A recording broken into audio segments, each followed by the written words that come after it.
Welcome to the Praxis Behind the Obscure podcast. And today I have a very special guest by the name of Marco Visconti. I've recently, it's been a few months ago, I discovered him maybe 3 to 6 months ago through a few other friends' podcasts, such as the Magic Without Fears podcast, my friend Prater RC, and a couple other podcasts I saw you on. And he worked at Treadwell Books, which is actually a pretty famous esoteric bookstore out in the UK. He's also been in the occult community, getting initiated into the AA, the OTO, and several other groups. But instead of me telling your story to yourself, it would be good for, maybe you can kind of give the listeners a little bit about your background and sort of how you got interested in the occult and the esoteric. Of course. Well, first of all, thank you so much for inviting me to the podcast. It's a pleasure to be here. And where to start? My fascination and my involvement with the esoteric and the occult really started early in life. And it started just with my fascination for mythology, really. When I was very, very young kid, like 6 or 7, something like that, I discovered a series of books on mythology. Interestingly enough, not Roman mythology. And I say that because I was born and raised in Rome, in Italy. So, you can imagine if you take a walk to the Roman Forum, you're surrounded by statues of Apollo, Diana, the Temple of Vesta. Somehow that never really clicked with me. I mean, I appreciate that. I was interested in history, but that didn't click with me too much. What clicked with me a lot was, in fact, Celtic and Egyptian mythology. And so that was like my first, and I mean, I was a child at the time, so just reading, big books full of figures and images, but they stuck with me. And then a few years later, it was the summer of 1990, actually, 31 years ago, well, time flies, I discovered through a comic book called Martin Mystère, which is actually a quite famous comic book in Italy about this anthropology professor, kind of an Indiana Jones character that lives all sorts of like mysterious and esoteric adventures. There was basically a story about Aleister Crowley. And at the time I'm 12, so maybe not the best time to be exposed to Aleister Crowley, but that happened. And the reality there is that I said it was 1990. I was becoming a teenager, really, and a few years later I was becoming a metalhead and a goth. So Aleister Crowley kind of came at the right time in many ways. And the story then went on like that. I was lucky to be able to read and speak English at a very young age because I spent some time in the United States as a child, thanks to my father's job, and so basically I was able to branch out from just like the very few titles that were available in Italy, which for Crowley was just Magic, in Theory and Practice, which was the 1972 edition created by John Simons and Kenneth Grant. Badly translated, by the way, like with chunks left out because the guy translated in the 70s didn't know what to do with it, pretty much. Oh, wow. And interesting enough, recently, as of like a few months ago, actually, a new edition, a well-translated edition, actually came out in Italy, so Italians can read the originals finally, like in the way it was supposed to be.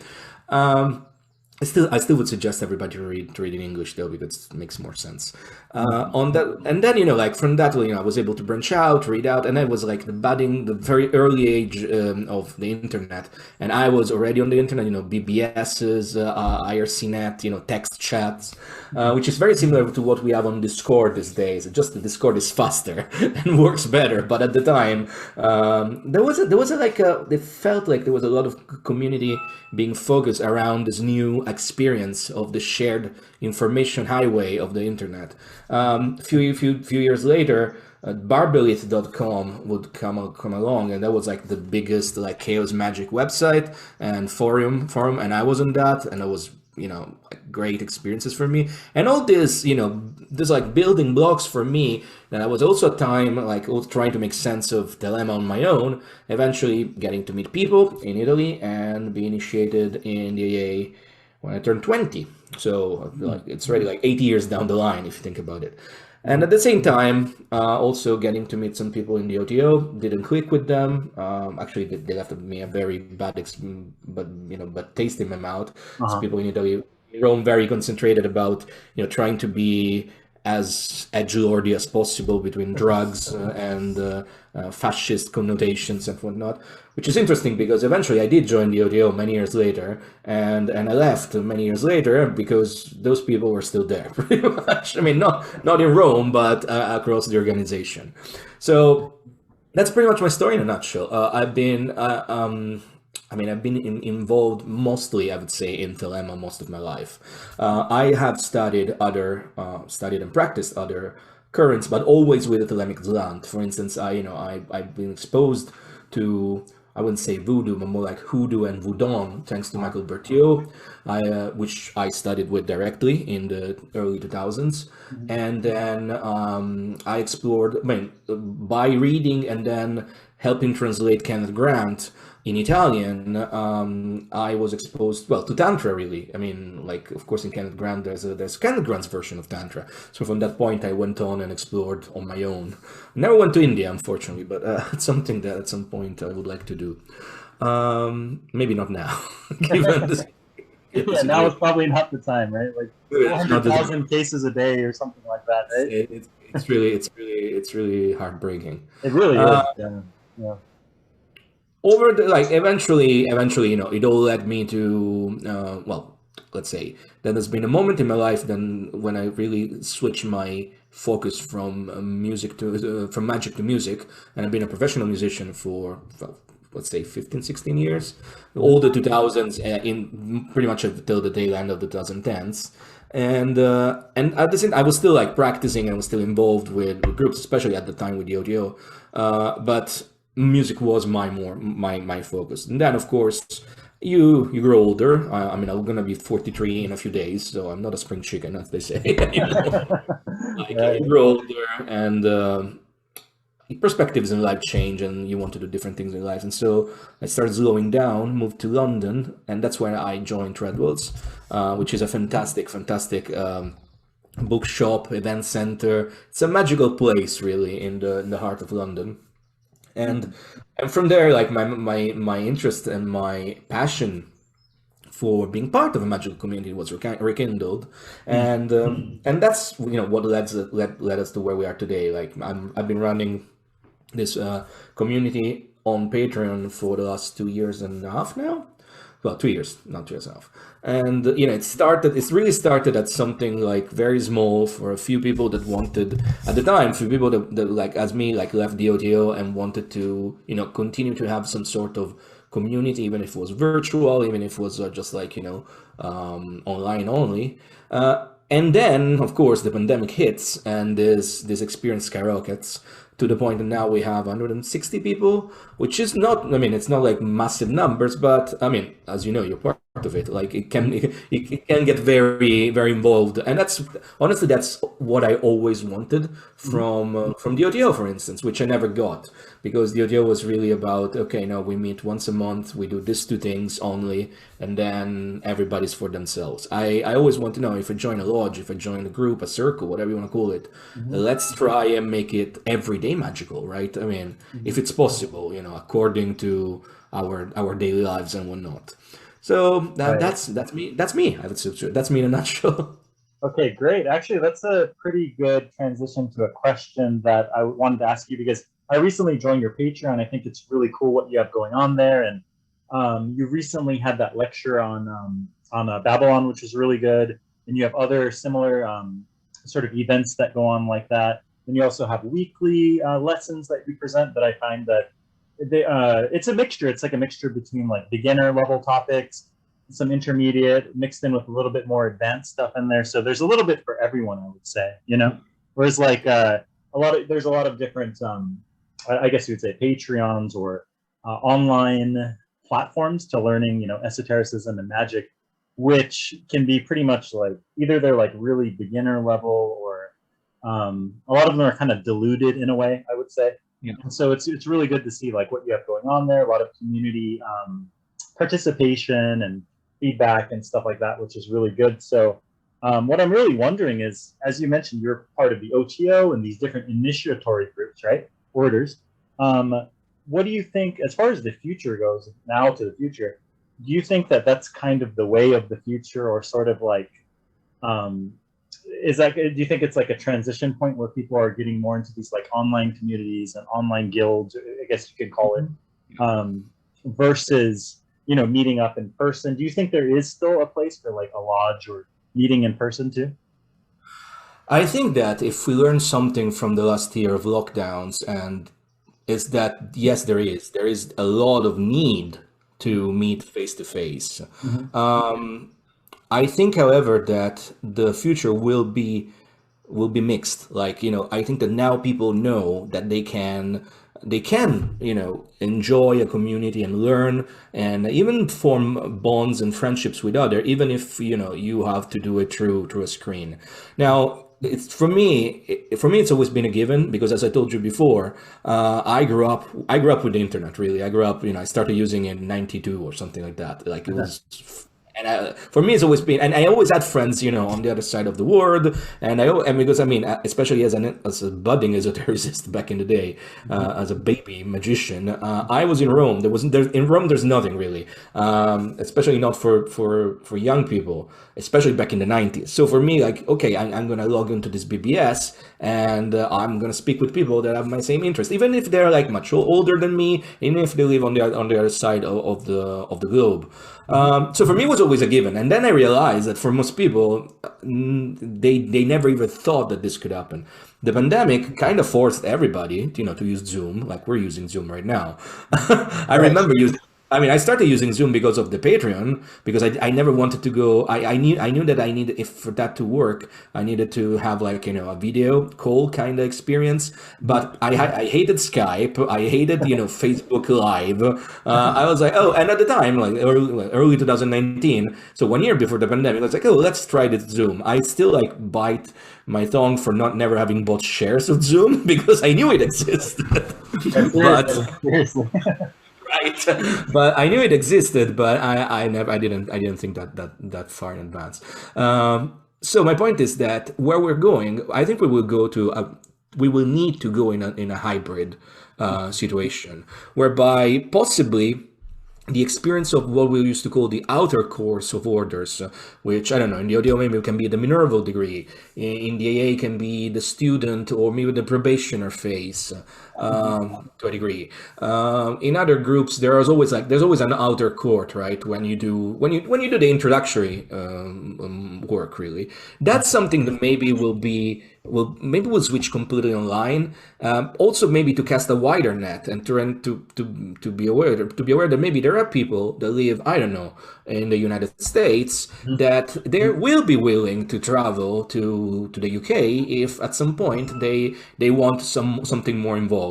At the end of the month, I am actually hosting a mini gathering here in Glastonbury, where I live, and there's plenty of people coming in from the United States. I mean, if the pandemic will allow it, because at this point, I don't know. If the immigration officials allow them. Exactly. But what's been very interesting to me is that, these are all people that I met last year. They become very good friends. They are my students, but that's, even using that term to me, it's so redundant in many ways, because these people are more friends than anyone else. Like, we share experiences together. I just happen to be the one that has been there before. I always I'm not a teacher. I like to think of myself as a personal trainer, magician personal trainer, because I've been there before, and maybe I can tell you, this is what I did. This is what maybe I think you should do. At the same time, as a Telemite, it's all about the single person finding their true will, right, and doing what it makes sense for them. And again, what surprised me is that, yeah, the people are very willing eventually to decide, okay, I would like to have a more in face-to-face experience, and I'd be willing to travel. That's where I think we will go through. To answer this question a little bit more deeply, though, I'm not sure the orders are needed anymore. I say this multiple times. Pretty much without fail, all my experiences in hierarchical orders has been constellated with abuse. personal abuse, with abuse that I witnessed. There's always a situation whereby if you create a pyramid scheme where the person at the top is not a personal trainer, but it's, an infallible guru, or, there's a grandmaster ad vitam, it always ends up with abuse. It always ends up, maybe not for the person at the top directly, but it always creates like a very toxic environment whereby people will pretty much murder their friends in order to get where they think they need to be, which degree they need to have. It becomes very, very culty at that point, right? Would you say? Exactly. Like I said, it's not always the case of the person at the top. Oftentimes is, but if it's not the problem of the leader. These things happens because the leader does nothing to avoid them to happen. It's just almost like it's hardwired into the experience of the order, of the structure, of the hierarchy. This is not to say that hierarchy or order are not useful.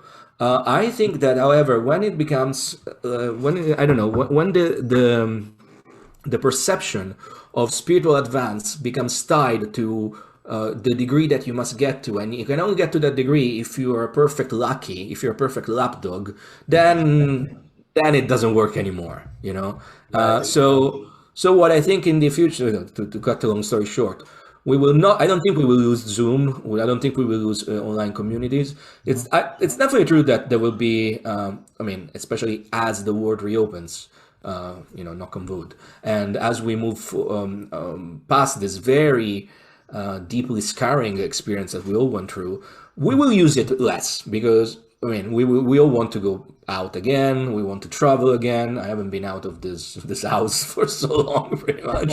So, but at the same time, when it comes to magic experience, I think the lesson here is that these tools are invaluable, really. They're not a substitute, but we must keep using them because they brought a lot of positive experience to many people. Sure.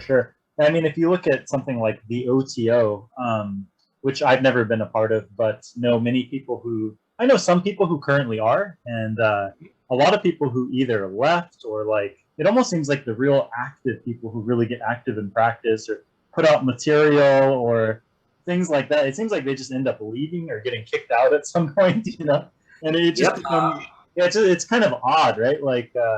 You can look at some of the more, I don't know, you would say more active magicians and people like that. Either they want to leave or they get kicked out at some point because they're not, like you said, maybe serving their superior or kissing their ass, or I don't really know what the dynamic is because I've never been in it. But the situation with the OTO is very specific because in the founding documents themselves, it's written that the OTO is the first of the great order of old to have accepted the law of dilemma. It's implied already that it's not a vehicle of the new eon. It's an old Masonic system with all the pros and cons of Freemasonry, and I'm still a Freemason. I'm the Worshipful Master of Goliath Lodge 5595 in London.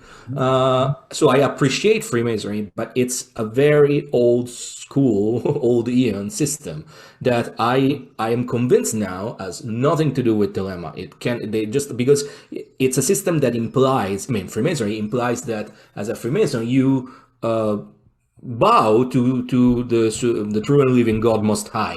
So and from that, to the sovereign, from that to the to everybody that's on top of you on the hierarchy, because in an old Ionic patriarchal system, hierarchy is everything that there is. Dilemma kind of should be about something else. And the funny bit is that Crowley knew that. Crowley really tried to make the OTO work because at the time it was ideally like a vehicle, a tool for him to bring him a lot of people and a lot of wealthy people. Of course, it didn't work out. And on this, you can read Martin Starr, The Unknown God, that has a lot of specific, amazing chapters on how Crowley and Hakkad, Charles Stansel Jones, failed to get people like Masons in Detroit to join. Richard Kaczynski Panic in Detroit. It's another book to be read on exactly understanding what happened in those days.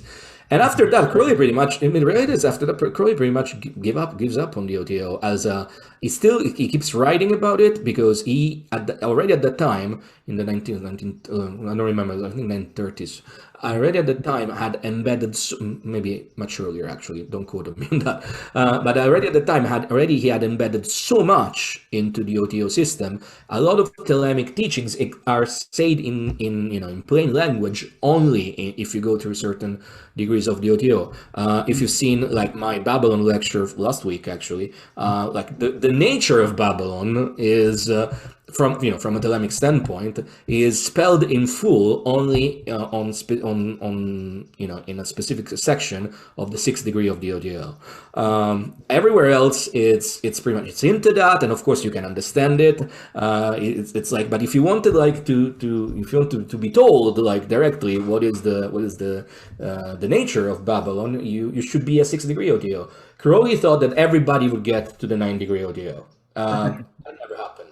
Because the people that restructured the OTO, so the OTO that I joined as well, it's pretty much like a reconstruction. It's something that has, at some point, Grady McMurtry wanted it to be some sort of mixture between the AA and the OTO, a little bit of, lodge work, which is not part of the AA, but a lot of magical sections, magical practices from the AA into it. Then, Bill Breeze comes along and he tries to turn it into a mega church, and that fails. And then they started like investing on Daniel Gunther and trying to turn it into a theocracy, and that's failed. So I don't know. It's definitely true that what you say, and that's been my experience directly, but not so much for me because I'm just a no one really. It's more about a lot of other people that I know to be incredibly skilled magicians and incredibly devoted Thelemites. They got like chased out of the OTO because you remain in the OTO only if you're a servant. That's it.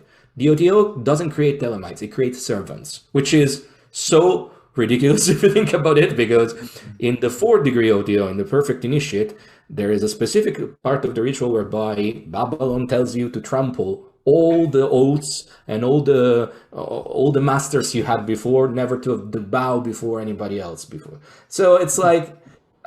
Did you guys even read what you're going through? Anyway, right. If I start speaking of the OTO, we can be there forever. So I don't know how many are going to be interested about that. Yeah, for sure. I mean, like I said, I've never been a part of it. But for me, as an outsider, I guess you'd say, one of my biggest disappointments are that they don't really put out any new material. Like they've been sitting on, all of these books and unpublished materials and.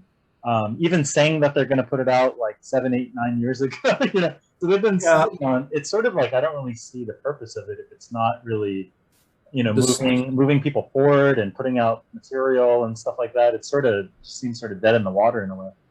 The story there is really a situation that Bill Breeze lost his ability to lead 20 years ago, and at the same time.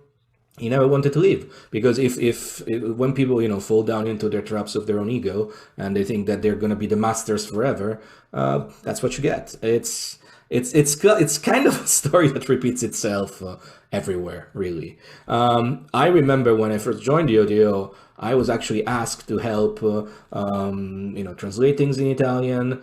That never happened. I knew that allegedly the new edition of Magic Without Tears with great annotations by Stephen King, not the horror author, but Stephen King is the name of Frater Shiva, which is the Australian Grandmaster.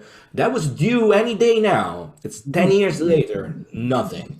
I remember going to the Biennale in Venice to see the restored plates of the Thoth deck. Beautiful. That happened.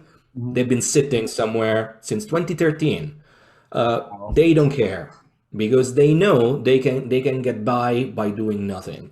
Because they know, the egregore is still powerful. At least in attracting people. They know that, and then the thing is that even the message of the OTO has been watered down again and again and again. either to try and make it like Telema seem like an ultra liberal current or an ultra reactionary one, whereby, as usual, the truth is in the middle. But the problem is that the middle doesn't sell. So from time to time, you get these factions of the ODO where everybody should be a bleeding art liberal times 2000. Or in recent years, we had this like people some of the people that ended up in the insurrection at the Capitol in the United States are member of the ODO. Like right. I recognized people. Some kind of alt-right groups and things like this, right? Yeah, absolutely. Mm-hmm. I think that for everybody who's listening, like Telema is beautiful. Don't waste your time with ODO. And even when you come to the AA, beware where you're going, because that's another hornet's nest, as they say. I would say that if you really want to go somewhere, if you have like this scratch of joining an order, join an AA lineage. Beware which one you join, because one is in strict collaboration with the ODO. So pretty much you're joining the ODO. Same people, same mentality, same. Yeah. Others vary. I am the older of a lineage, but I don't care about transmitting. I guess you've seen from the Patreon, I never speak about, I don't speak about grades, I don't speak about initiation, I don't speak about anything, because I think that experience we need to get out of it. We need to get away from it, because at the end of the day, true initiation stems from the connection with the Holy Guardian Angel. Right. And after that, the journey is personal, across, trying to cross this abyss that everybody on the internet says they've crossed, and so recently, I remember when I was much younger, like, oh, everybody and their mothers had knowledge and conversation with the Holy Guardian Angel. Now everybody has crossed the abyss. Recently, I've seen a very famous, let's say, superstar magician that I'm not going to name, that was going to say that he was going to put his Adeptus Exemptus thesis on Twitter, and then he started, pronouncing words as a magus. Like everything is, everybody is everything. It's fine. It's okay. Right. Well, yeah, I think that it's good. Basically, what I get from what you're saying is sort of, you're basically saying that there's less of a need, if any need, maybe none at all. Sounds like what you're saying, for sort of degrees and hierarchies, and it's really more about getting people to do the work and attaining for themselves, rather than the sort of exterior badges and degrees and hierarchy, political, politics. Basically, it's not basically what it is like politics versus internal attainment. Yeah. Absolutely. I really think that we need to get rid of the Victorian mold, and I say that as somebody who's absolutely love Victorian aesthetics. So, and as I said, like, I'm still a Freemason because I love the pomp and the beauty of Freemasonry. We need to get rid of that. That has served us no good. And the reality there is that even the mentality, that mentality worked because it's, it was born from a mentality of a British Empire mentality, right? Like one monoculture trampling everything else and ordering everything else. Where the reality is that we live in a very, very complex and layered reality, and any attempt to order it is pretty much a delusion, I think. What we need to do is that we need to work with the flow, pretty much understanding, entering in the state of eudaimonia, if you want, whereby we see the complexity and we go along with the complexity. It's not easy. Attainment isn't easy. If it was easy, everybody would have attained, and we wouldn't live in the world we live in. But I guess the world around us tells us that we have to do a lot of work still. Right. Okay. So now that we're kind of talking about these online communities as sort of a transition point, perhaps, right? Because I've seen several online communities, or perhaps been a part of some too. And what do you think is like a standard what would be a good standard that they could be held up to? So we kind of talked about how the lodge system, these initiatory hierarchical orders, kind of failed up to meet to a certain standard, right? There's abuse, there's political play, power plays, there's really like sitting on books that they never published that they're talking about for 10 years. You know, clearly they haven't met up to the standard, right? So what would you say is like a good, do you have any ideas or perhaps any thoughts on a sort of standard for an online community? Because even with an online community, you could have big egos, you know, you could still have the same kind of political power plays. You could have, like I was talking earlier, sort of like diluted down teachings to get a quick buck or things along those lines, right? So what do you think would be a pretty good like standard in that regard? I mean, if I were to put on my marketer hat, I would say mine. But I think that a good standard would be striking a good balance between making material, making like early stages material accessible, giving a solid foundation of the whatever is the flavor that you're going for. I mean, in my case, it's the lemon ceremonial magic. So for me, it was fundamental to give a solid basis of where do you start? You start with reading. You start with with posture. You start with being able to pretty much like learning how to embody your magic, and then you go through a series of like maybe a curriculum that has been tried and tested. I would say the work with the pentagrams, the hexagons, the simple stuff. The stuff that you find in every primer. However, what I think it's important is the online community, it's not just a book, right? It's a book, but also you can actually, because of course, like you read the posts, but then you can interact with, not just with the teacher, but with other people that have been there. So it's more like, it's more an interactive primer, if you want. So I would say that is the foundation of it. Next, you must introduce more advanced material at some point. And I would say earlier on, in fact. And I did it myself. And what I can tell you is that I remember when I first started talking about a little bit more advanced stuff, mysticism, if you want, or introducing the fact that, even if you stay only in Telema, Crowley expected his students to be Oxford educated, pretty much postdocs. I mean, that's the reality of that. And so for me at the first time, I was like, well, I mean, I'm not Oxford educated postdoc. I have a master. I have a master in anthropology from a university in Rome, so nothing fancy. But I realized that even that I have studied more than a lot of the people that join. Not my patron. I mean, they're interested in magic, and they're really there. You can leave them out, but you must guide them to to challenge the fact that maybe they find something difficult and move on. And again, it's a lesson of learning how to properly balance the simple with the intermediate, and then maybe a little dash of advancement, right, down the line. Another thing that I think it's important to do is to try, and I'm still not convinced I got it right myself, but try to do as much practice as possible. Of course, this is where the online community becomes like almost like a hurdle, because I remembered how relatively easy and also rewarding for everybody who was participating was maybe to meet at Treadwell's. I run classes at Treadwell's, and I run like even 6-week courses at Treadwell's, and meeting there in the basement. Treadwell's has a beautiful basement. That's a beautiful event area. And lay out a circle of the art, a triangle of evocation, and then going to now we do this. Okay, now we are doing it. Right. I've been trying to do this, by trying to chant Enochian online. Right.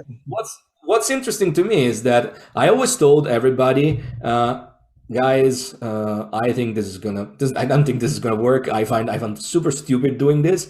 But I'll tell you what, a lot of people, if not everybody, actually got a lot out of it, because we're talking about maybe people that never ever been in a circle before. They never heard like an evocation. They never heard vibrating the divine names or whatever, right? They never done any of this. So that was a moment where I was like, okay, for me, from my perspective, that I bought all the tools, I crafted all the tools, I've done the Goisha twice over, and maybe that wasn't a good idea, but for me it seems reductive.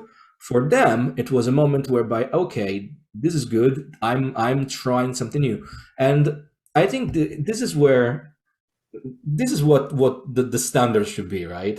Solid Mm. foundation, presence. I mean, like not leaving people to their own devices. Also, not doing just whenever you go onto a live stream, not doing like say a live stream exactly. Mhm. Just I always prefer to do like Zoom calls because Uh, people can stop and talk to me, or they can talk to each other. They can ask questions directly, not just being passive, whereby you just because it becomes like entertainment. It's not magic anymore. right, right. It's just Well, like, okay, I'm that's sitting in front of yet another YouTube video. What's the difference? Right? It's not the same. right. That's what I see a lot out there is like well marketed. It's sort of like well marketed YouTube videos without quite the substance for a very high price. And Yeah. buy all the secrets here, and then it really is not anything secret or anything like that. It's just very well marketed, well packaged, in that way, right? However, like you said, I think that's what's really good about what you're doing is you do have like it is very practice heavy. There are a lot of lessons, and then there are the Zoom calls or the streams where you can actually ask questions, and there's a lot of participation and things like that. So I think that if you're gonna do something like that, actually being active in it rather than rather than just like recording a few things and waiting for the bucks to pop in your bank account, it's sort of like at least being there to guide the people that have questions. And because at the end of the day you can only really inspire them, you can only really inform them on what to do, but they're going to have to do it for themselves, right? But First, Isaac. I think that if you're actually active, though, at least it'd seem that way. If you're actually active in the group, then it seemed like it would inspire more people to actually follow up rather than, if you're not there at all, then it's like, oh, I bought it, whatever. Maybe I'll do it some other day. It's because they have an actual chance to ask questions and to be active. To be active in a community. Something that I notice is that there will always be an amount of people that want to be passive. It could be because maybe they're very shy. It could be Yeah. because, and that's fine. That's absolutely fine. However, I think it's if again, if we're setting like a golden standard for this new type of online community for esotericism, it's like the people at the top, the organizers, the teachers, they must try to be as active as possible, because again, they are the ones holding the space for everybody else. I mean, people are there because of them in many ways, right? So it's important to do that. And I guess that this is the lesson I learned back when I was treasurer at Amethyst Lodge in London. And unfortunately, I have to say, the other leaders of Amethyst Lodge, the master, the secretary, great people individually, but they were not suited for leadership, because for them it was like, let's do the bare minimum, because they've done it all before. And then this thing is gonna go on, is gonna feed itself. It didn't in the end. So Right. I would also say that maybe another thing, just my own suggestion, is adding in that I feel like students should always be encouraged to think for themselves, to question authority, absolutely. because if not, then it's really easy to fall into some sort of tribal cult thing, or you know about like recent events, right? Like if people are constantly encouraged to think for themselves rather than worship some sort of messiah who you know what I mean, who has all the answers, and you can't go elsewhere. Something that I notice, unfortunately, that this is happening a lot. This is happening a lot across this whole new occult influencer experience. Some months ago, somebody told me, "Oh, you are a content creator." I denied that, and I almost got canceled on Twitter, because how do you dare say you're not a content creator? It's like, I don't want to be a content creator. I'm trying to pass on some information that I learned. But the problem is that I realized that there's a lot of that, and it's definitely true that there's a lot of tendency to become followers and just follow the leader and just like never question the master, right? Some people, again, superstar magicians, some people tend to just lean into that, and that's very problematic and very dangerous. At the same time, I mean, my approach to that, like I was on a live stream on the I don't know if you were on that last week, and one question was really about what happens when when we leave, when we get, let's say, what was the question from Madeline? What is something about, when we leave a teacher, how can we do that? And my point is that you must leave a teacher at some point. If you Right. don't leave a teacher ever, you are becoming a follower. You're not doing your true will. You haven't found yourself. A teacher really is somebody, or it's somebody that's there for a while. And but if this role mutates, and you don't see them as as an helper really, but as somebody that you just have to live vicariously through. I mean, there you go, Jesus 2.0. It's the same thing. It happened before. It's like we are not learning anything at all, pretty much. Right, So right. Exactly. Well, if you have a teacher forever, it's sort of like at one point, I mean, you should be doing your own thing. You should be coming up with your own insights. It's sort of like you're just following the teacher because you're lazy or you're not. It becomes complacency, I feel like, you know? I think there's an element of complacency. And by the way, I'm not saying that you must deny the teacher and become his enemy or anything like No, that. no, no, no. Yeah, Not at all. yeah, yeah. Not at all. It's more about from time to time. I mean, I have encouraged people in the last year already that were, I have this tier where they basically get one-on-one. It's more like a one-on-one experience, right?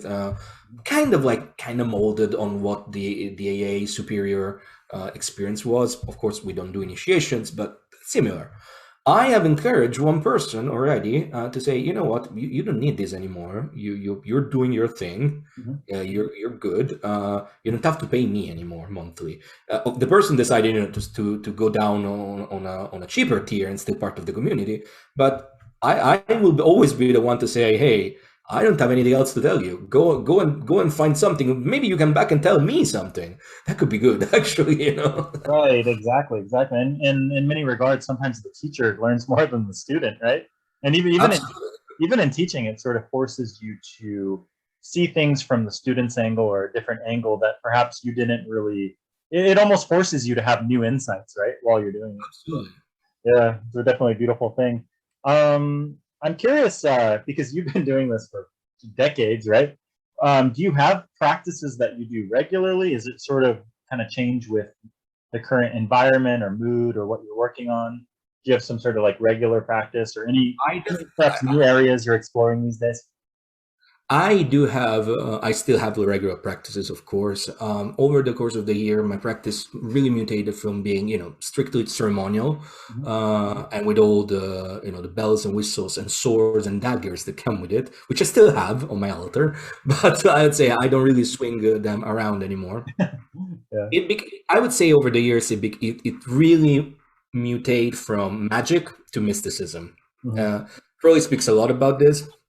The fact that they are the sides of the same coin, but in fact one does magic as long as they need in order to then unlock the understandings of mysticism. Now, I don't think I have unlocked anything really, but I realized that over the years I am more in a state of flux again, like a state whereby my daily practice can be devotional, or can be meditative, mostly meditative, or from time to time can have can be a little bit more thelemic based. And in this case, working with specific rituals, the Star Ruby and the Star Sapphire are still like big part of what I do, because I understand them as tools to move the initiation, past certain milestones, if you want. However, I would say that over the years, like my daily practice really became something much more. It's much more going inward as opposed of doing things in the physical space. I still try to spend at least 30 minutes in meditation every day, which might seem very little, and it used to be more, but I also realized that I was able to do more when I was also able to go out without being in the same house forever. So in many ways, the last year kind of changed a lot of things. And of course, life comes across. I mean, I recently separated from my partner of many years, so that came across as well. Like there was a change in my life as well. So I would say that if I can give anybody any advice, like as long as you do keep a connection with the divine day to day, it doesn't matter what you do really. this might sound very controversial, I would say, because I also insist that people, especially beginners, should actually build their body of light and work with prana and work with with asana and other things.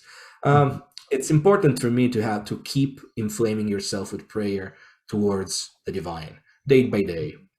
Yeah, I would agree For with me, that. how you do it, it's really down to you. Really. And once you've done the preparatory work, at least.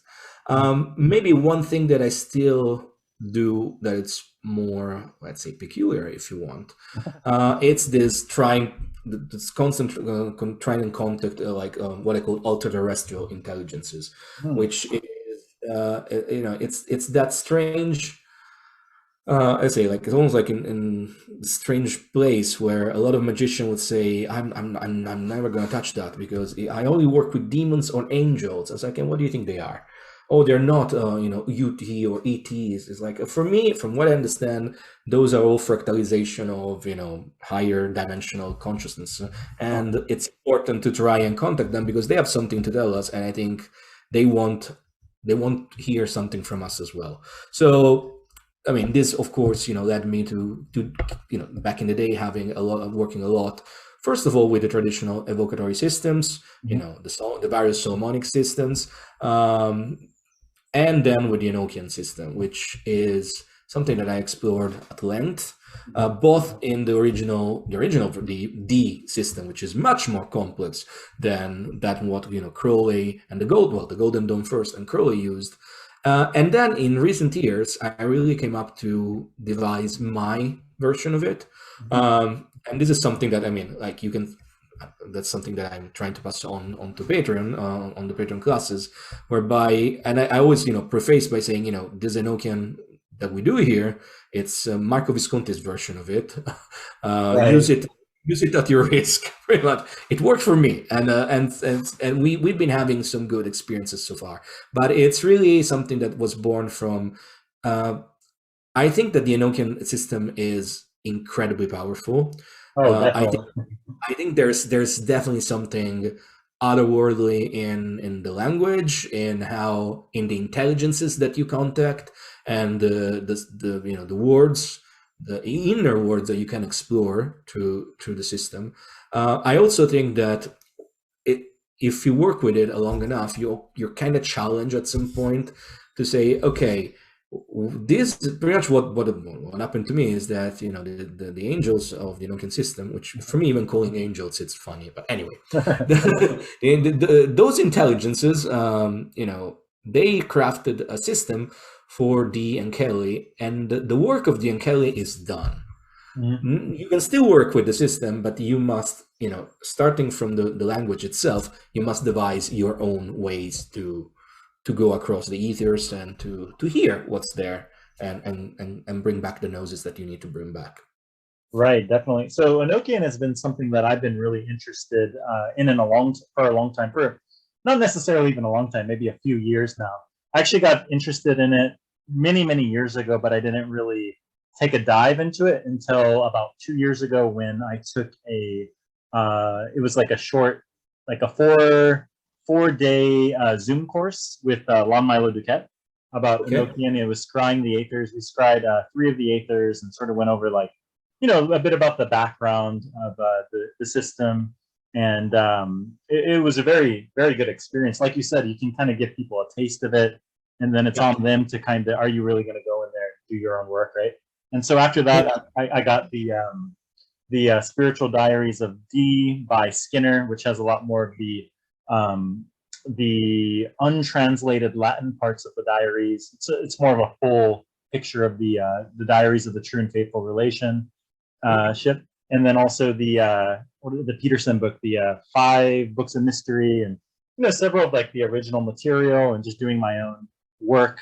And what's been really interesting for me the whole time with the Enochian stuff is that you have these other magical systems where perhaps you can have experiences, or perhaps it takes a lot of preparation or things along those lines. But I found that even with Enochian, even reading, for example, text, like you're planning to scry text coming up soon, right?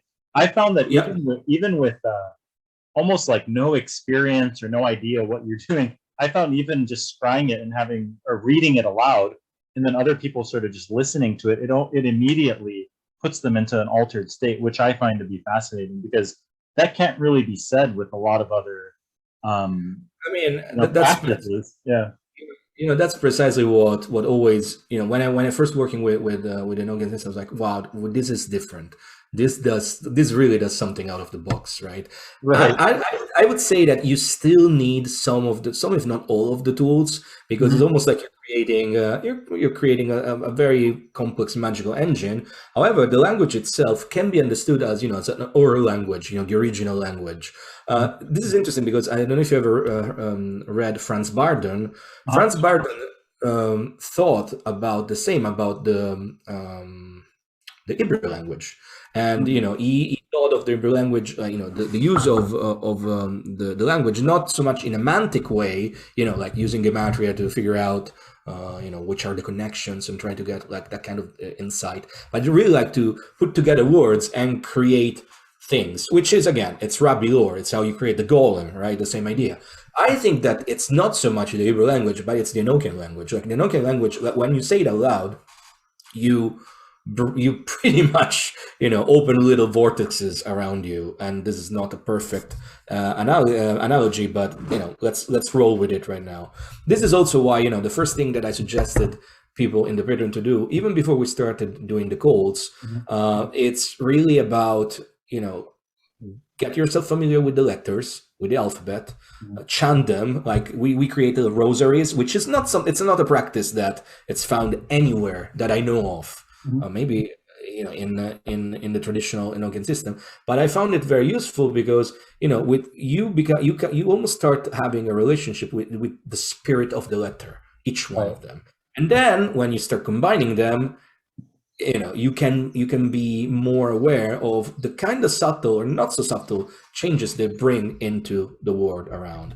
As you said, like next Sunday, actually, from I don't know when this podcast going to go online, but on June the 6th, we will actually attempt an online scrying of the 30th Ether text.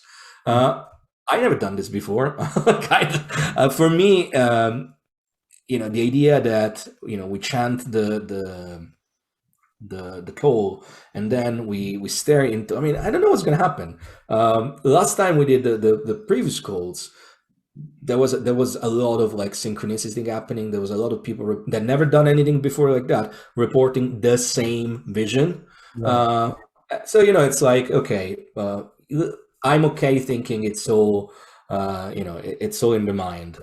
Maybe the mind is much bigger than we think it is, as Londucat says. So yeah, who knows, really?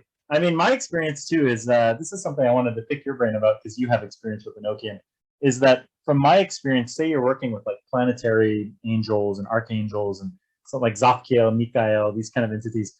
They feel more fractal or light or something like that. But then when you're scrying the aethers or you're working with these Enochian entities, the entities you come upon, to me, in my experience, and many other people have kind of seconded this, is they almost feel like alien, like multidimensional, extraterrestrial. It's like working with an alien versus working with something a little bit closer to you, I would say. Would you say that's pretty accurate with your experience? I think that's absolutely accurate with my experience as well. The way I understand the angels, of the elements, of the Sephiroth, of the planets, etc., etc., etc. Those are, I think it was on this podcast with my friend Mana that I defined them as the infrastructure of reality.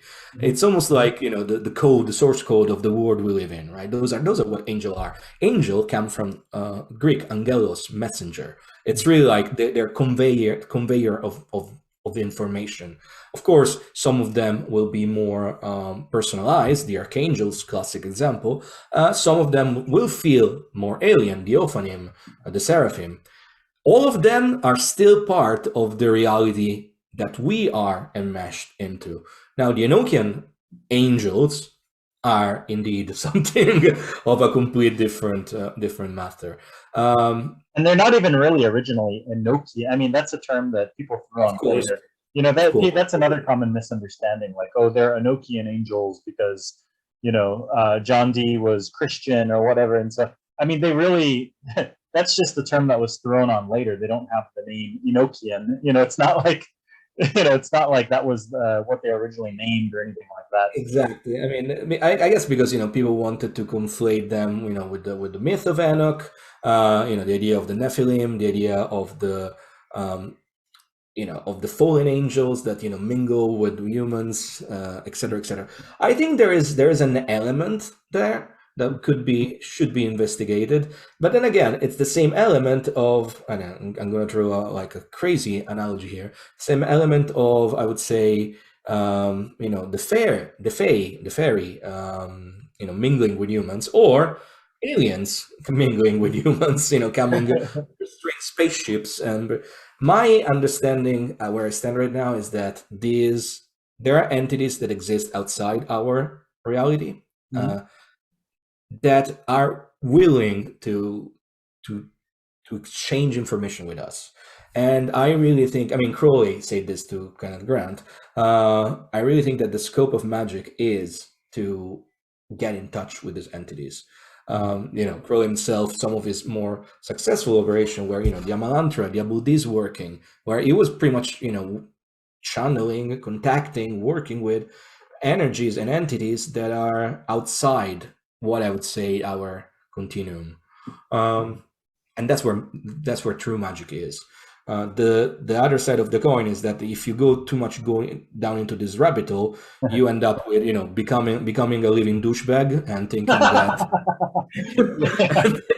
It's still important to stay grounded in what I guess someone would call objective reality, right? Like I almost think that it's easy. Like once you rip open this vortex, I guess you could call it, it's like I just need to go all. It's like I think it could become very. Maybe that's a danger. A lot of people talk about the dangers of Enochian, like it's going to destroy your life and whatever. There's the apocalypse.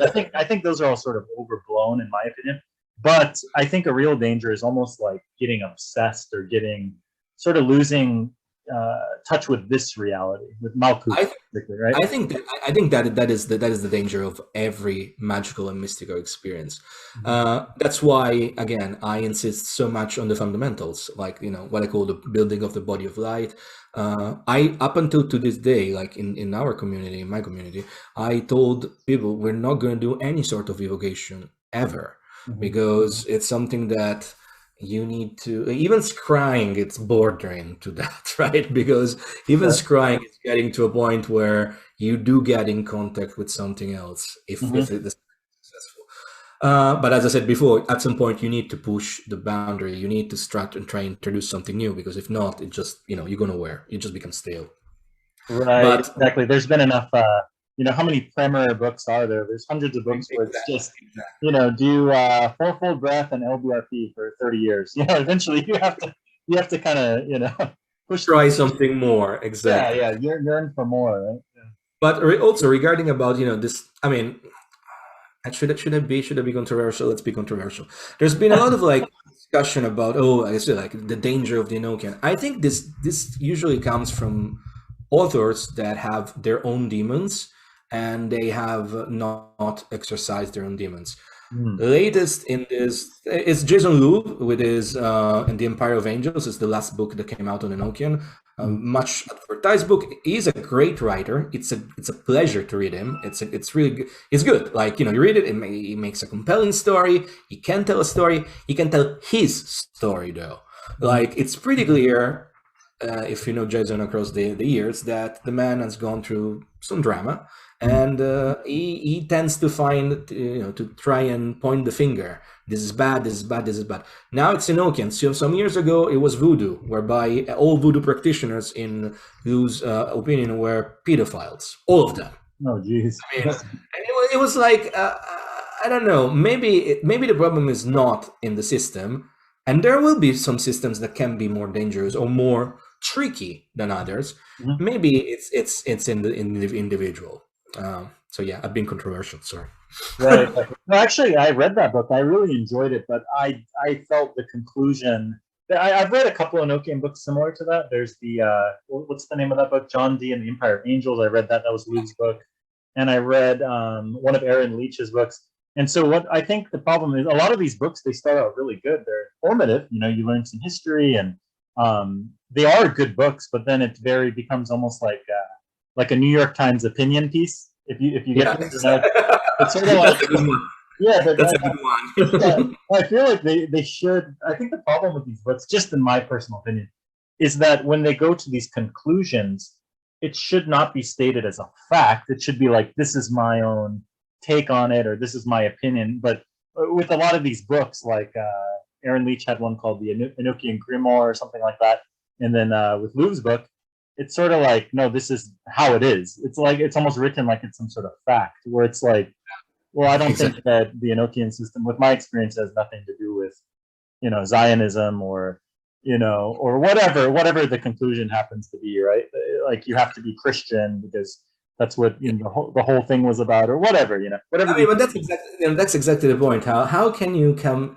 And you know what? It's not just them, right? It's there's so many people. I mean, if you take a dive on Occult Twitter, you will soon enough find a couple of people that I'm not going to name because they're incredibly toxic. That they pretty much think they have the truth with every all capitals, right? And the truth is pretty much a super weird mixture of ultra libertarianism coupled with it's just like toxicity to the end. And there's you cannot speak about magic if it doesn't precisely go along the truth.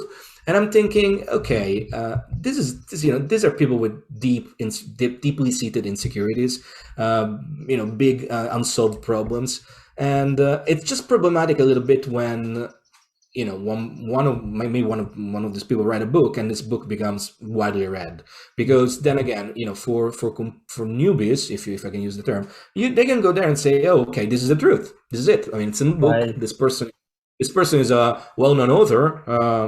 Again, this kind of tells us how a lot of the people that would think this way, they maybe will never want to become magicians because they don't want to do the work. They want to read about the work. They want to have someone else do it for them and tell them, okay, this is how it is.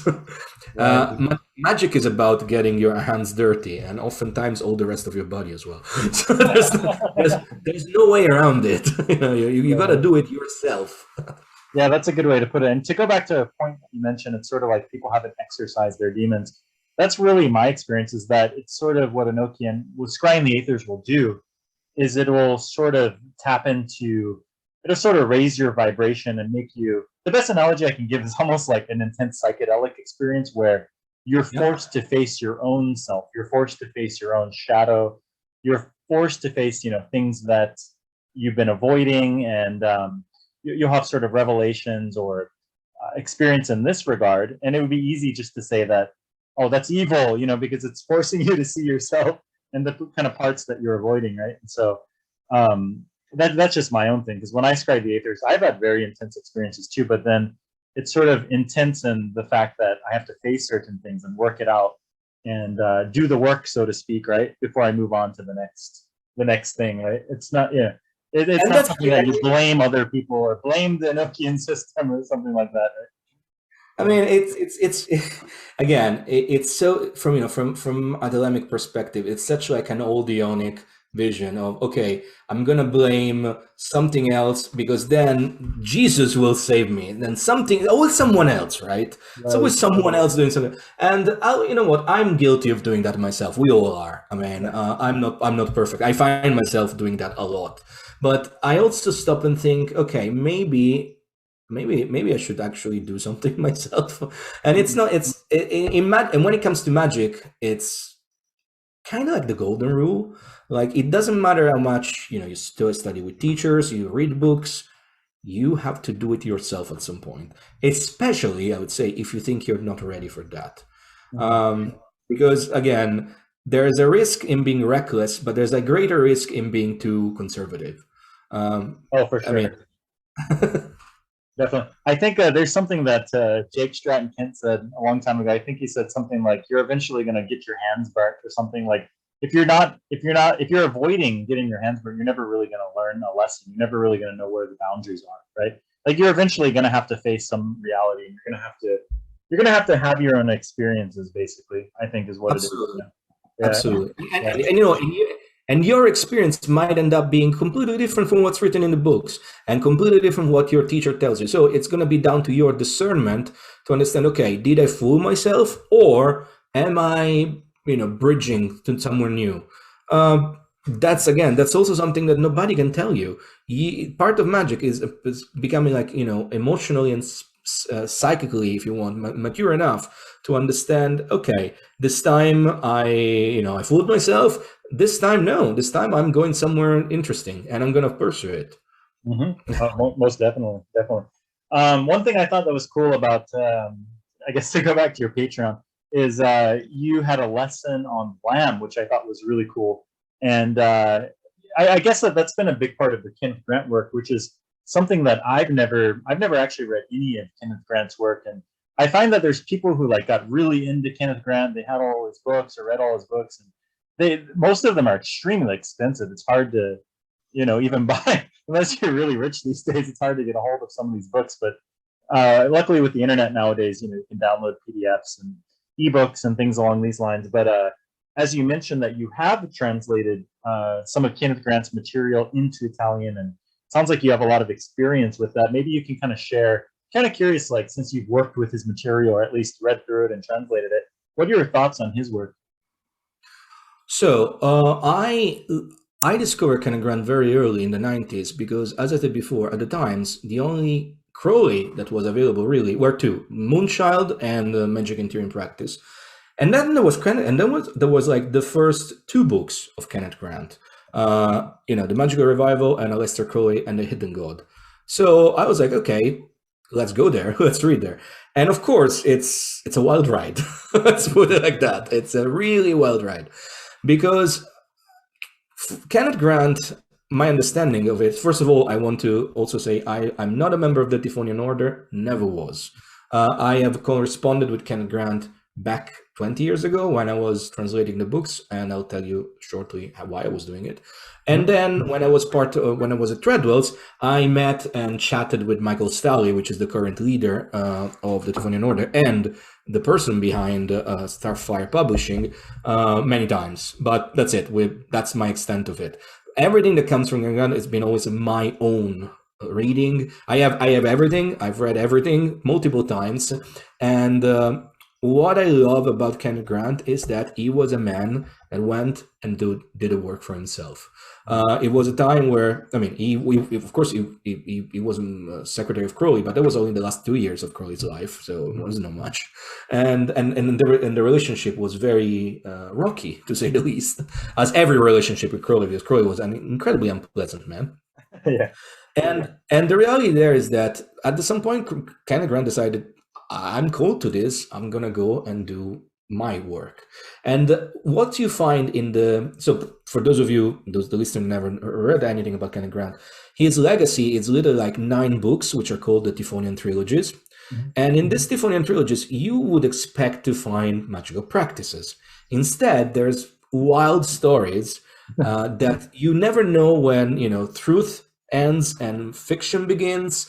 Everything blends together, and stories about wild speculation on the Earth past, history of humanity, connections with Lovecraft, connections with aliens, connections with everything. Like it almost feels like a pulp magazine from time to time, and I loved it because it was like, this is exactly the kind of wild expanse that I want from magic. It has to be a place where at some point you give in to the strange. Because if you don't, again, you end up into yet another Masonic lodge. And I love Masonic lodges, but I always wanted something else as well.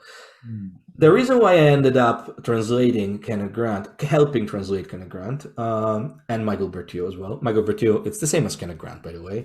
And Michael is still alive and a fantastic person. Mm-hmm. The reason is because at the time I was just out of a very silly group called the Dragon Rouge, which is, in recent years became almost like another neo-Nazi organization. But at the time it wasn't. It was more like Kenneth Grant for beginners, that like metal music, pretty much. Yeah. And I realized at the time that, okay, this is not really real. And through that connection, I met a person called Roberto Miliussi, and at the time he was already translating as Austin Osman Spare. We became friends. We started working together. We had like our magical group between 2002, end of 2002 and 2005. And then, as every classic magical group situation, we parted ways and never spoke ever since, as it goes, pretty much. However, on those years, he was already in contact with Kenneth Grant and Michael Bertio, because, I mean, Kenneth Grant at the time was, I think it was like, if I'm not mistaken, the literary executor of Austin Osman Spare still. Wow. And that's why, I mean, that was the connection, right? To Spare, translating Spare in Italian to Grant. And then, at the time, we realized, well, there's only 2 books of Grant translated. Let's translate all the others. So Roberto did the bulk of the work of translation on Cults of the Shadows, and I helped out. Then I did the bulk of the work on translation on Cosmic Meditation, The Lucky Udo and Cosmic Meditation by Michael Bertio. And then again, I helped editing Against the Light by Kenneth Grant. On that time, that's also, I got in touch with both Grant and Bertio, and I started, corresponding. Eventually, I would meet Bertio directly and work with him for many years. And Grant, I never met him in the flesh, but, we exchanged a lot of letters. And through those letters, I realized, okay, what is really doing in the Typhonian trilogies? It's more about showing the mind of a wild magician, right? Almost to inspire people to go and try and do the same. Create your system. Go and have the direct contact with the intelligences, with the gods, with the goddesses, with angels, the demons, everything that exists in between heaven and earth, and beyond earth and heaven as well. There's nothing in the books that are straight up practices you can do. There's a lot of hints, like there's a lot of hints in Crowley, if you know where to look. Mm-hmm. However, you can't. I mean, I never found anybody who say, okay, this is what New Isis Lodge, which was the magic group that Grant headed between 55 and 62, and got him expelled from the ODO. Interesting enough, he got expelled from the ODO not because Carl Germer, which was the leader after Crowley, had anything at all to say about the fact that Kenneth Grant was doing weird and wild magical stuff. It's only because Germer wanted Grant to charge his students fees for the ODO, and Grant refused. Like New Isis Lodge was a free order, it was very private, but they would not pay any fees. So that's why Germer expelled it. And of course, then Grant, claimed that he was the head of the order, as usual. How these things go. Recently, 3 years ago almost now. It was like it was January of 2019. So it's been 2 years and something. I was again at Treadwell's for an event, and Michael Stelly's wife, Caroline Wise, announced that they were going eventually to publish some of all the rituals of New Isis Lodge. That has not happened yet, but I'm certainly looking forward to that. At the same time, I'm almost scared because, I think the beauty of Kenneth Grant is to understand that it's a personal work. You should not emulate it completely. You should not think that, I don't know, if you don't feel like any connection with Lovecraft, don't go there. You don't have to follow again, like almost slavishly at the feet of the guru. Like you can go and do your thing. But I'm kind of scared that if this book with the rituals ever come out, which again, as a completist, I would like to have it. I almost feel that then people would say, okay, we're gonna do this. That's it. No, we're never gonna deviate from. And it's really a pity because the deviation is what created a lot of interesting work. There's this amazing on the paper, I haven't read it, book coming out in October by Jeffrey Evans, which used to be the Grand Master of the Typhonian Order in the United States, and Peter Lavenda, coming, and it's called, I don't know, the something about Kerala. It's a strange, like, Telema meets Egyptiana mummification rituals and all that. It's like, okay, that's interesting. I mean, I want to read it. Maybe I read it and it's like, okay, this is bollocks, but at least this approach to magic as art has inspired this book to come out, and inspired many other approaches to come out. Now, of course, the counterpoint to this is that if you go back on Twitter and you look for those people I mentioned before that have the truth, they will tell you this is all bullshit. This is not true. God told us this is different, so everything that does that is a retard. I think the word is beautiful because it's varied, and I think it's good to have variety out there. Definitely. Also, maybe because I grew up in Rome and I know what the Vatican look like, and it seems that all these people want to be Vatican 2.0 and dictate the rules. I don't know. Magic for me is much more akin to art, and it should be. I mean, it is the art of magic, right? If you take that part away, it all becomes stale, and it becomes not something really worth pursuing.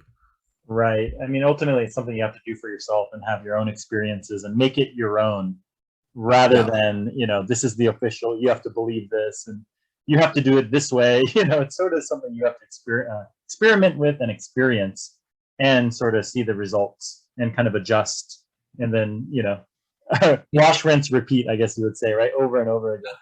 Absolutely. I heard somewhere that you mentioned that you were born in Rome. I think I heard somewhere that you were baptized by the Pope. Is that correct? That is actually correct. That's wild. That's insane. So at a very young age, I imagine, right? The story goes there. That's wild. Wow. The story goes there. I mean, back in the day, I don't know if it's still possible anymore. If your family was connected with people working for the Vatican, and in my case, my godfather was like the director of the Vatican market.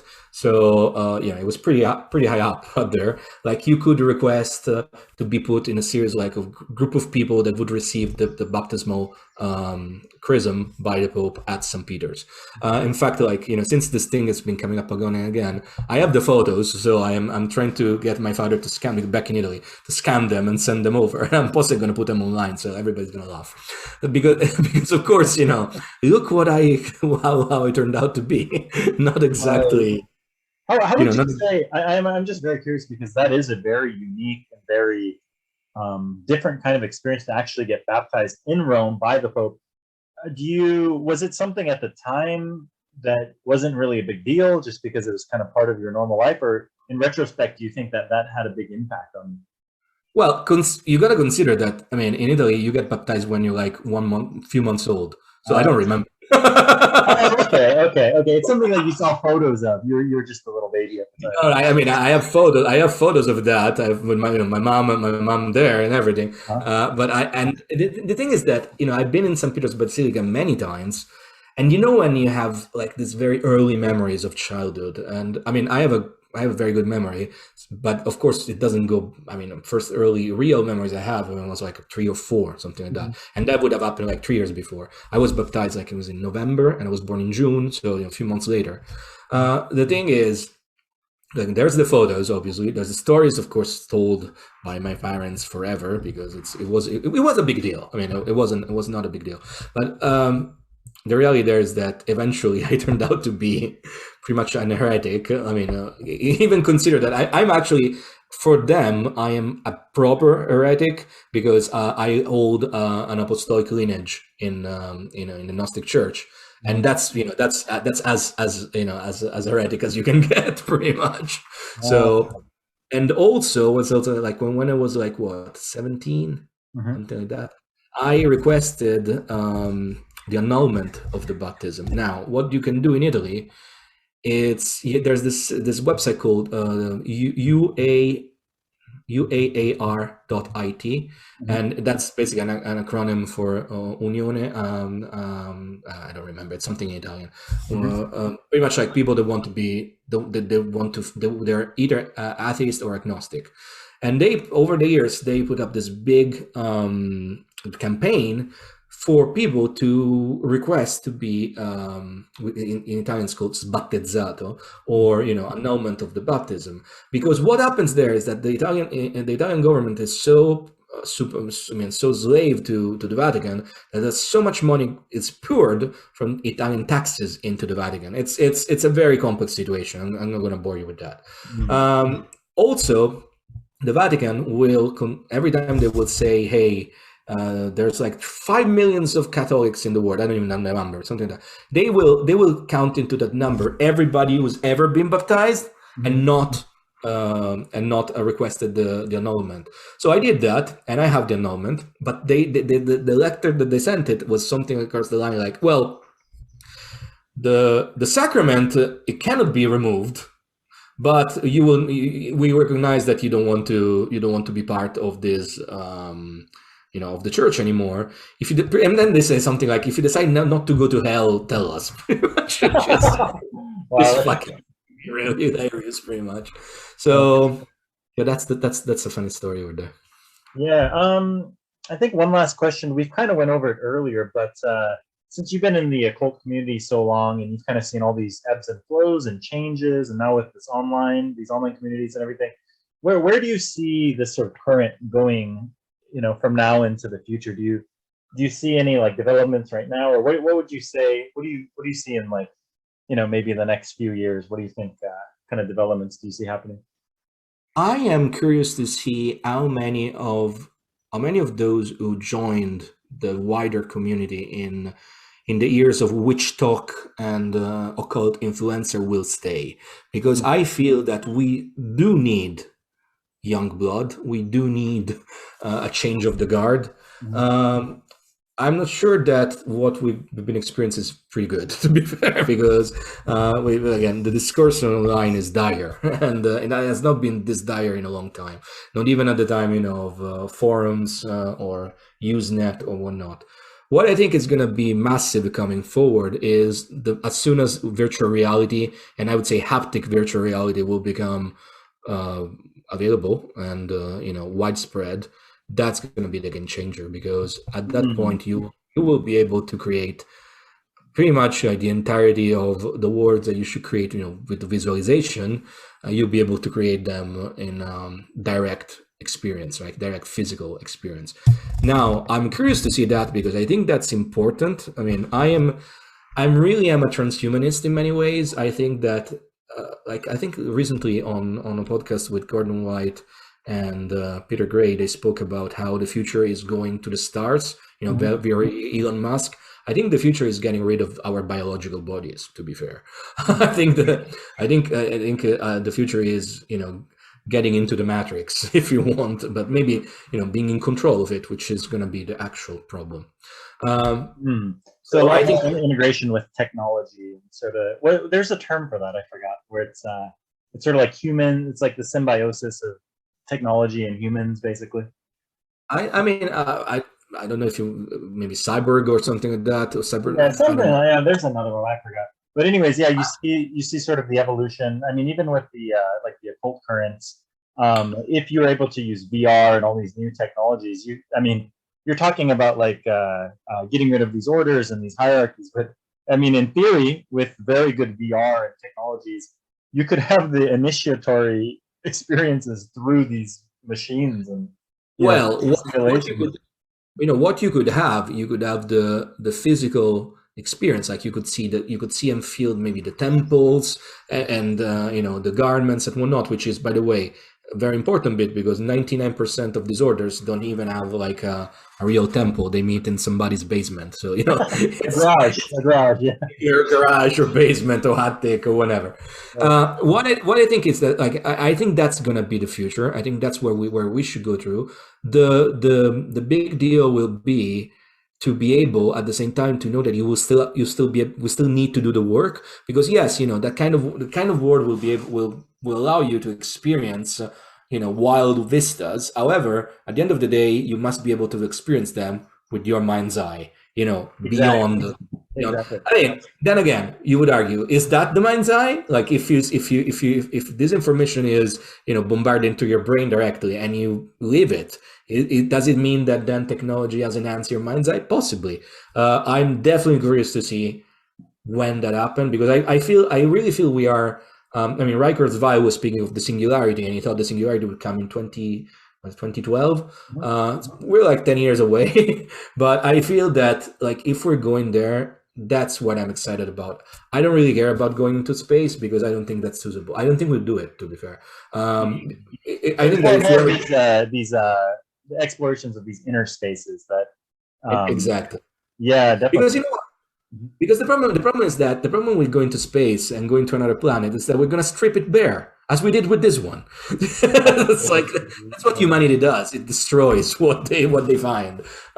Instead, learning to access the inner worlds properly using technology. If we get the technology to do that, that's what I'm interested in. That's what I think we're going to go into. And I think that again, if we can balance the fact that in this new generation can really get off, the cancel culture trigger happy mentality, or the witch talk mentality of everything in like 5-second pills that give you nothing really. And I mean, there's a lot of young people that are really good. So I think that's possible. Mm-hmm. And again, if we're able not to destroy our Earth long enough to maybe find a way to get into our inner worlds, we're going to be in a good spot, hopefully. Yeah, I agree. Definitely. I think the same thing, but I do wonder, I think that when you do practices that you have to build this sort of like weightlifting for the aura, for the mind's eye, for the third eye. You're doing these sort of practices that build, like you said earlier, build the foundation of visualization, breathing, these kind of things. I am very curious if these sort of technologies, I think I can see definitely how they can become an aid or an assistant in a way, right?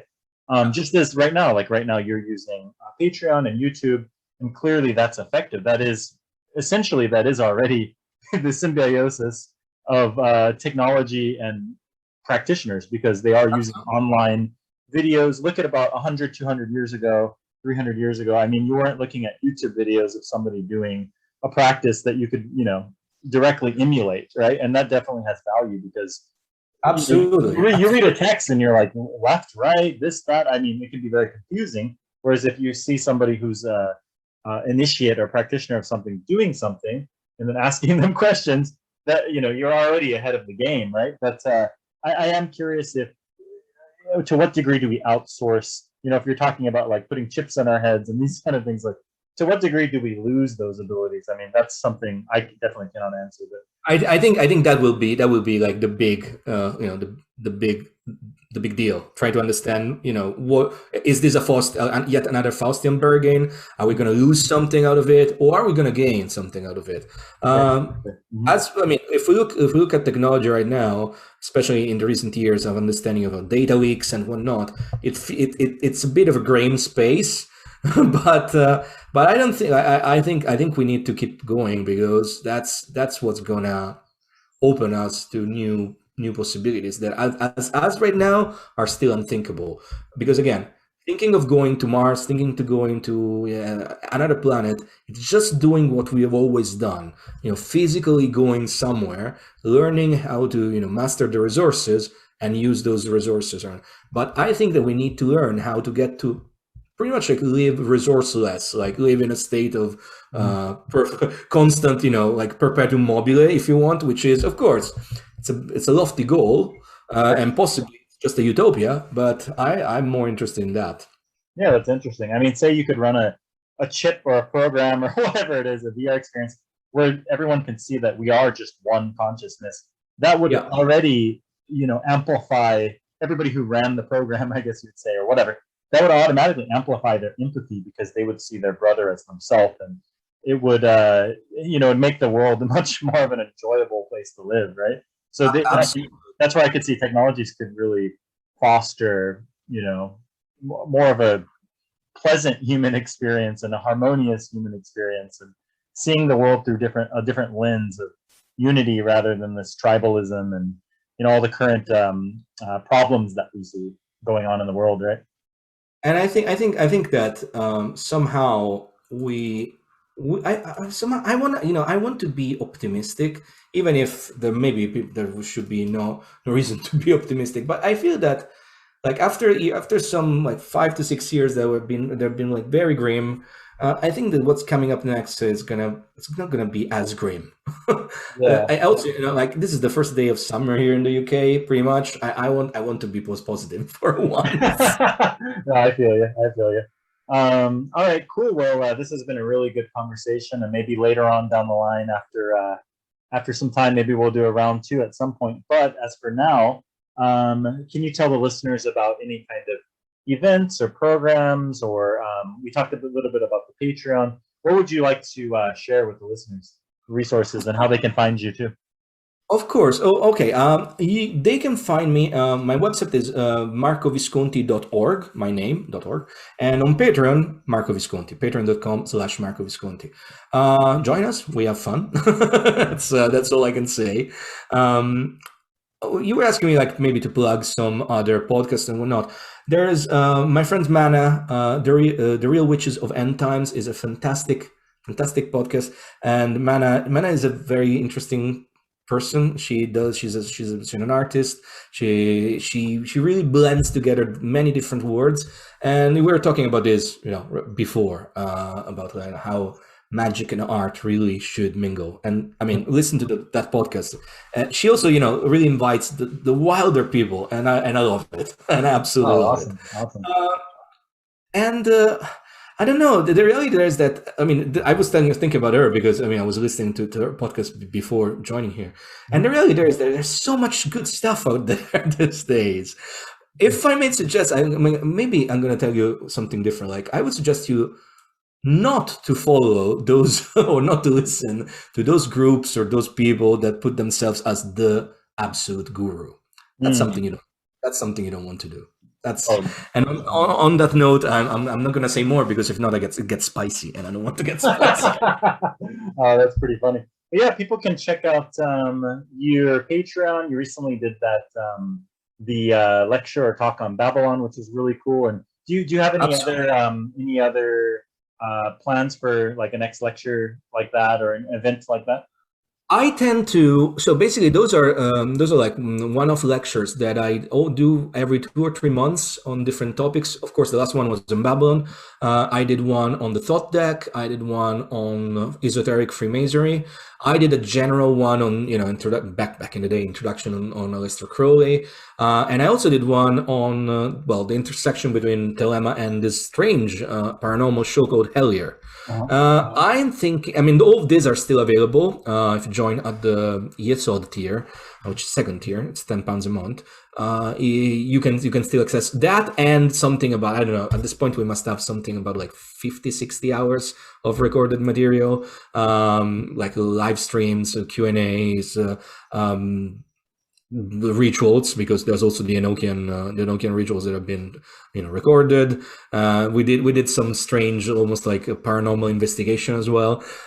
So there's a lot of stuff. Like really, like I'm very grateful. There's two people, like Tom and Lawrence. They've done a majestic work in putting together all this stuff like in an index, because that was Patreon is a very messy platform. So it doesn't allow the creator to index their stuff. It's a bit messy. So anyway, thank you for Tom and Lawrence for doing that. What I'm thinking about doing next, I don't know yet. There's been a lot of discussion and a lot of people asking me to guide, to do like a comprehensive lesson on the system of the OTO, which I kind of touched on the esoteric Freemasonry one, but going more deep into that. That could be interesting. At the same time, I really wish we could just get rid of the OTO and never speak about it again. Something that I want to go deeper at some point is more like looking at Thelemic mysticism. We had like a book club reading Vision and the Voice, and it lasted for like 3 months and was extended to a fourth, and we still only barely scratched the surface. As you can imagine, it's a very complex text, and I would like to go back there again with the idea of not always doing just the simple basic level stuff, but try to do something more deeper, going more deeper. So possibly putting together maybe a series of path working based on the vision and the voice. So not so much, doing Enochian and scrying the ethers, but just like getting the vision that Crowley received, which pretty much informed the Lemma. I mean, Babylon comes from those visions. And then, maybe create a series of guided meditations into that. What I like about Patreon is that it's such a growing beast in a certain way. I do something, and then the community gives me feedback, and then I receive the feedback and I inform my next move with whatever comes. It's a two-way street, really, which it works for me because it keeps me interested as well. So as opposed to say, okay, let's do the pentagrams all the time, let's do the hexagrams all the time, done, bye. Oh, definitely. And that's cool that you're doing the vision and the voice. I read that, of course, before. And they're different versions. There's the I read like just the no commentary version before, and then there's the one in the Equinox, right, which has commentary. There's a bunch online with people who wrote in their commentary. Then there's the Eshelman version, and I'm interested to read like it's a book that definitely want to read several times because it's one of the most impressive. Let alone, even if you're not into mysticism or magic, just to read it as almost literature is fascinating alone, right? But then the deeper you dive into it, there's just so much there that you can unpack. And so it's one of those books that, you could read it probably 100 times and get all kinds of different. It's one of those places. It's one of those books that really need several readings, pretty much, because you cannot unpack it in one. And if you think you did, think again. Because for sure. Okay, cool. Well, this has been really good, and I'll link your website and your Patreon and anything else you want in the show notes. And thanks for joining us, and until next time. Thank you so much. It's been a pleasure. Bye-bye.